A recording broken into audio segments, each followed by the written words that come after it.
Okay, so that's your resume. Let's talk about your LinkedIn profile.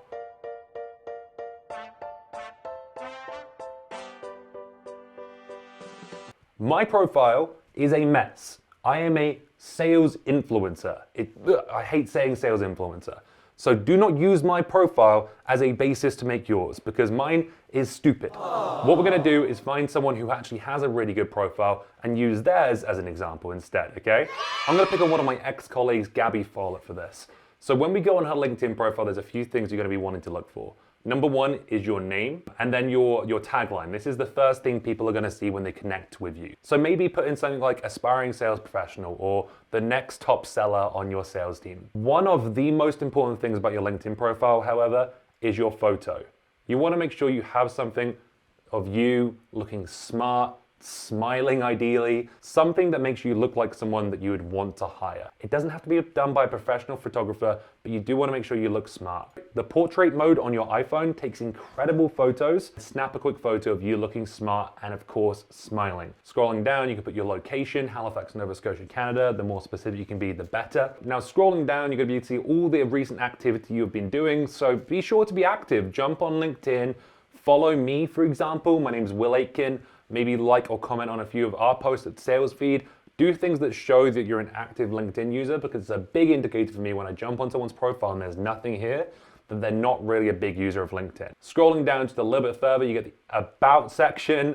I like to be a bit personable here. As you can see, Gabby said, I'm not arrogant way, I always like this quote. She's got a really important quote to her. She says, let's chat, I'm passionate about these things.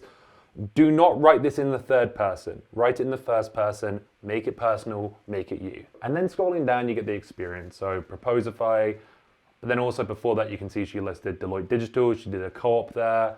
She worked in marketing. She was a server at a Batosi group. So list the most relevant experience. Don't feel the need to list everything though. Scrolling down, education, make sure you have this filled out. Licenses and certifications. So this is where you can actually list off some of those certifications and courses that I told you to get earlier.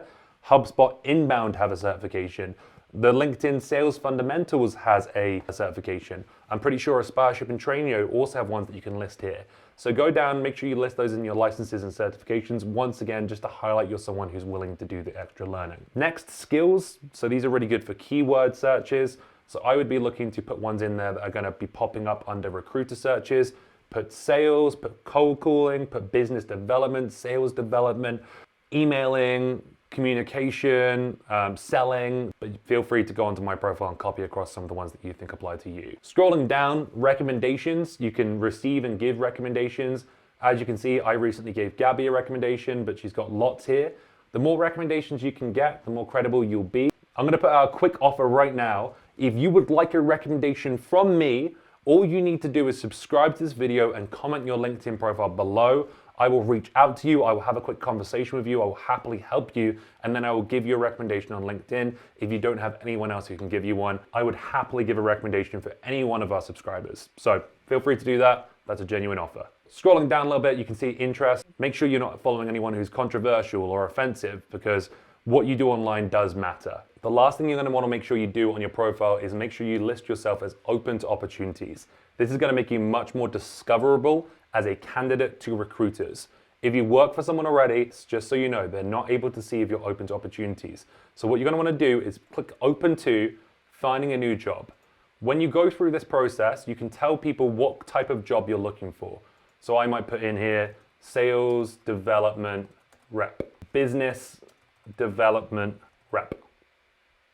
There you go. And I could put all the different titles of the different sales roles in here. I then put full time, I would click actively applying. However, this last piece is really important. You can make it so that everyone on LinkedIn can see that you're open to work. This is a bit controversial, but I do not recommend putting that banner on your profile. I would make it so only recruiters can see that I'm open to opportunities. And the reason for that is a few things. If you're currently working, you don't want your employer to know that you're open to work. The second thing is I can find that green banner can have adverse effects. Recruiters use a different version of LinkedIn that allows them to see who's open to work. Now, everyone else, it doesn't really matter. I've seen some adverse effects through other people who have given me feedback about having the green banner. Take my advice with a pinch of salt. That is a controversial opinion. People could debate this till the cows come home. But I think your profile looks better without the green thing. It allows you to stand out more when you don't look like 20 other people who have the same banner on their profile. All right, so you've done some courses, you've read some sales books, your resume is killer, and your LinkedIn profile is looking finished. Now it's time to go ahead and find some companies and some jobs for you to work for. The number one place to do this as an entry-level seller is always going to be LinkedIn.